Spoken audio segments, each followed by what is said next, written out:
Hey everybody, I'm Buck Weezer, putting the do into do-it-yourself, and today I'm also putting the more into moron, because I'm here today with something of a mea culpa, and just wanted to come clean with all of you. So here we are looking at a single-cylinder Kohler engine that I just took out of this Scott's lawn tractor. This is like from 1999. When I introduced you guys to my tractor hoist, engine lift, whatever you want to call it, in that video, I had this tractor up in the air, and I just took the engine out of it, and it's over there on the workbench. And the story is, it ran out of oil, and I think the engine shot as a result. It didn't completely blow up, but I had lent this to a friend of mine, and it's no fault of his, but the oil leaked out.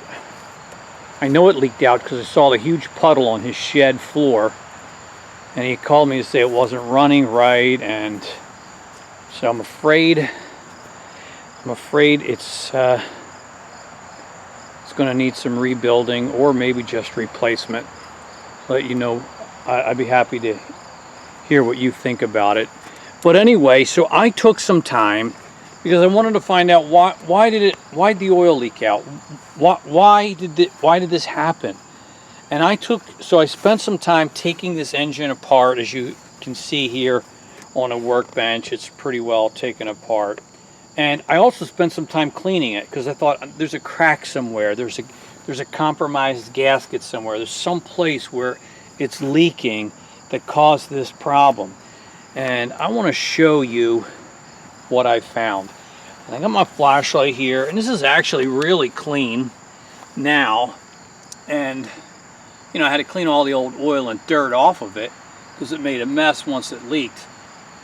Now I can certainly see that, you know, this valve cover's been leaking, but you know what?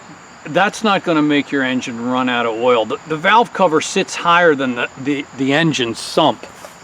You know, it's not going to completely run out of oil because you got a valve cover leak. So that's not it. Anyway, I took it apart and was just looking for where could this be leaking. Maybe it's the crankshaft seal. You know what? The top of the engine pulley was completely dry and clean. There wasn't any oil on that. This isn't leaking.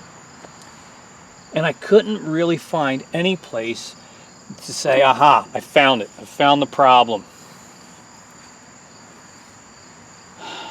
And so I decided, let's put some oil in it and let it sit overnight, see if it starts leaking anywhere. And guess what I found? Actually put a bucket down there. Guess what? There's a little bit of dirty engine oil in there. You know where it's leaking? Right there. It's leaking right here out of this engine drain plug nipple. Now I can't remember exactly, but I have a good feeling that I'm the one who installed this, because I always like to use these things instead of the stupid. These engines often come with what I consider a really inferior drain plug setup, so I like to put them on put these on there. And so I'm looking under here, and guess what? The only place this is leaking is right here, right there. And guess what? This is loose. I didn't tighten it, so it's all dripping down here.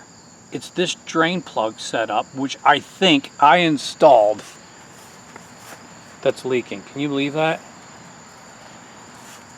And completely drained in a short amount of time. And the engine was run, you know, innocently. We didn't realize it. My buddy didn't realize it. It's no big deal. But it's my fault. I could at least put some thread sealer on here, some joint compound, or even some kind of Teflon tape, but nope, it's not even tightened down that much. And that's the source of our leak. And that's pretty discouraging. Well, I want to go ahead and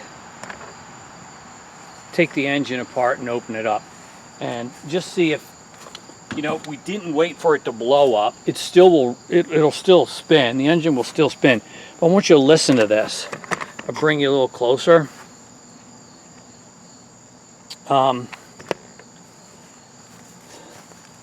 As I turn it by hand, you hear that knocking?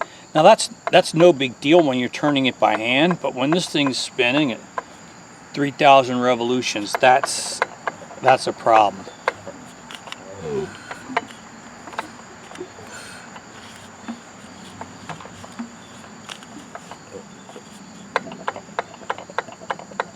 Right there, you hear it? So something's worn from lack of lubrication. I don't know if it's a crankshaft journal or maybe it's the connecting rod where it connects to the crankshaft. I don't really know. But I do want to take it apart. I don't know if I'll be replacing this engine or if there's a way that I can repair that. It was a pretty good running engine otherwise. It's pretty reliable. And doggone it, you learn some lessons the hard way.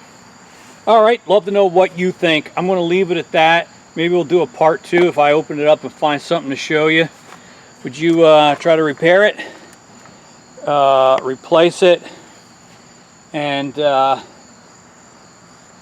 maybe you've made some boneheaded mistakes in your life too? If so, I know I'm not alone. Thanks for hearing me out today, and I guess I've learned a lesson kind of the hard way. I mean, at least it was my own tractor. It's not like I destroyed a customer's, you know, engine or something like that. So I'll figure out something to do with it. I really like the tractor. It's a good tractor, and I want to get it back running again. It's in good shape and it's solid. They don't make them that way anymore, you know. Thanks for watching, guys. I'll look forward to your comments and questions, and talk to you again soon. Bye-bye.